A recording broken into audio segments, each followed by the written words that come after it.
नारायण नारायण नारायण। तो हमारे शर्मा जी ने अभी अद्वैत के ऊपर बोला, ये भी ज्ञान योग है, इससे अपने को जाना जाता है।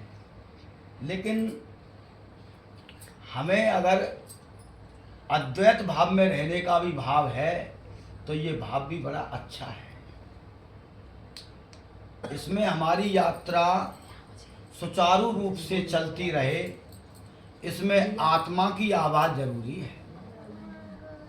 क्योंकि जब हम संसार के वैभव में रहते हैं, जब हम संसार के शोरगुल में रहते हैं, जब हम किसी भी प्रकार के कोई भी परपंच में रहते हैं, तो अंदर आत्मा की आवाज़ बंद हो जाती है, वो आवाज़ सुनाई नहीं देती।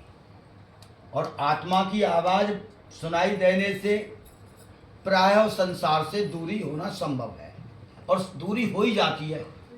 कथनचित सत्य है, या तो संसार की आवाज़ आएगी, और अगर संसार की आवाज़ बंद हो जाएगी तो फिर आत्मा की आवाज़ आएगी। अगर ये चाहे कि संसार की भी आवाज़ आती रहे और आत्मा की भी आवाज़ आती रहे, तो भीड़ भाड़ के माहौल में और वैभव में बड़ा मुश्किल है। इसीलिए संत महापुरुष एकांत प्रिय होते हैं, और भक्ति जो होती है एकांत प्रिय होती है। एकांत में रह करके जब साधक ब्रह्म मुहूर्त में, कोई भी साधक जो साधना के लिए, जो उस ब्रह्म तत्व को, उस आत्म तत्व को, उस अवस्था तक पहुंचने के लिए, उसका तदाकार करने के लिए, उसका दीदार करने के लिए, ब्रह्मनिष्ठ बनने के लिए, ब्रह्म सुख को प्राप्त करने के लिए जब कोई अद्वैत की साधना करता है, तो इसमें सर्वप्रथम तो गुरु कृपा ही साध्य है।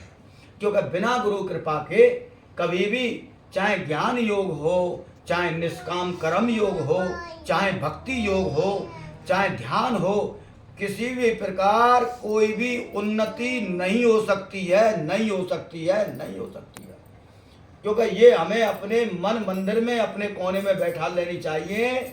जब तक गुरु दीक्षा लेने के बाद, गुरु नाम लेने के बाद, गुरु चरणों की शरणागति लेने के बाद, जब तक हम गुरु के चरणों में भाव नहीं रखेंगे, जब तक हम गुरु के एक एक वचन को आत्मसात करके क्रिया में नहीं उतारेंगे, तब तक हमारे हृदय से मंगल आचरण नहीं होगा, नहीं होगा, नहीं होगा।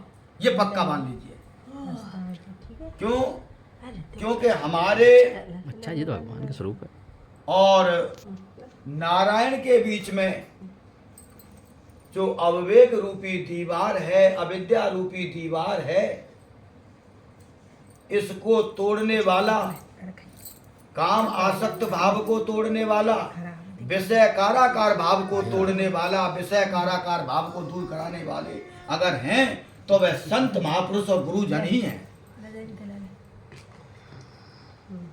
नारायण। जब एकाएक हमारा हृदय, ये तो सबको पता है, अपने हृदय को झांक करके देख लेना कि हमारा हृदय बहुत कठोर है, और कठोर हृदय में भक्ति का रंग सुकारा सा चढ़ता नहीं है।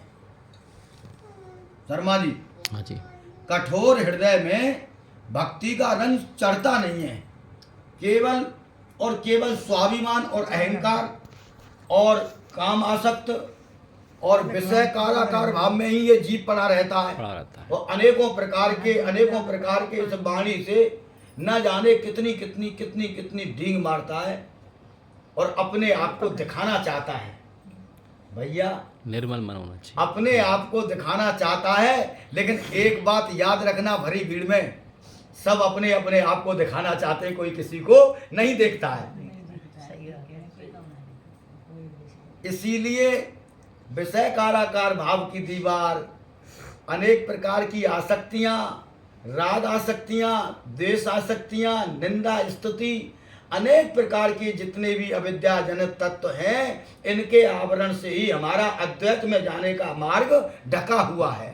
अद्वैत वही है जो केवल एक निराकार है, लेकिन इसका बोध प्रेम के चलते भी संभव है। प्रेम के चलते इसका बोध बहुत ही संभव है।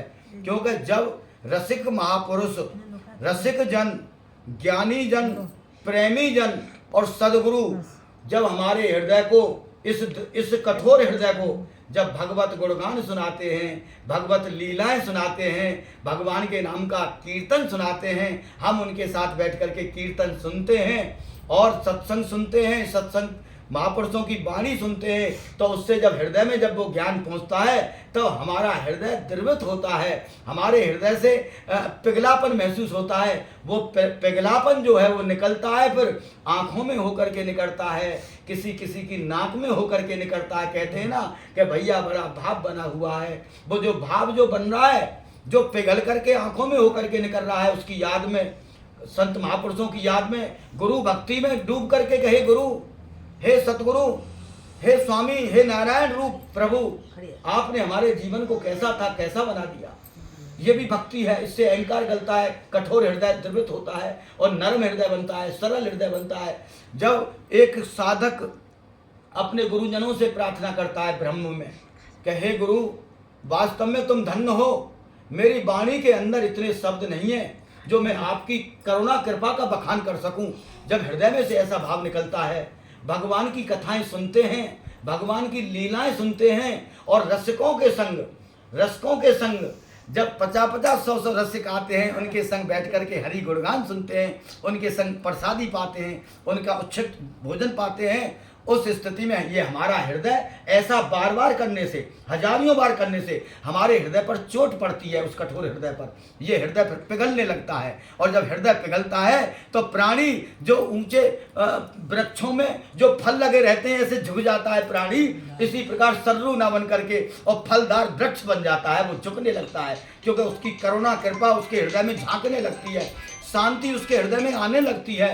क्योंकि जो महापुरुष हैं, जो रसिकाचार्य हैं, जो उस सच्चे से मिले हुए हैं, उस सच्चिदानंद से मिले हुए हैं, उनकी करुणा कृपा ऐसी है कि महापुरुष भी निर्मल हैं। और जब निर्मल मन से जब कोई साधक, कोई शिष्य, कोई गुरु चरणों का आश्रय जब उनके दर्शन करता है, उनके वियोग में भी रहता है कि हमें गुरु का इतने दिनों से दर्शन नहीं हुआ, हे गुरुदेव आप हमें भूल ना जाना प्रभु। जब इस प्रकार की अनेकों प्रकार की जब प्रार्थनाएं इस हृदय से होती हैं तो समझ लेना ये गरम गरम निकल रहा है, कोई तैयारी करके नहीं आए, इसको सहेज करके रखना। यही है जीवन का परम सत्य। ये प्रार्थना भी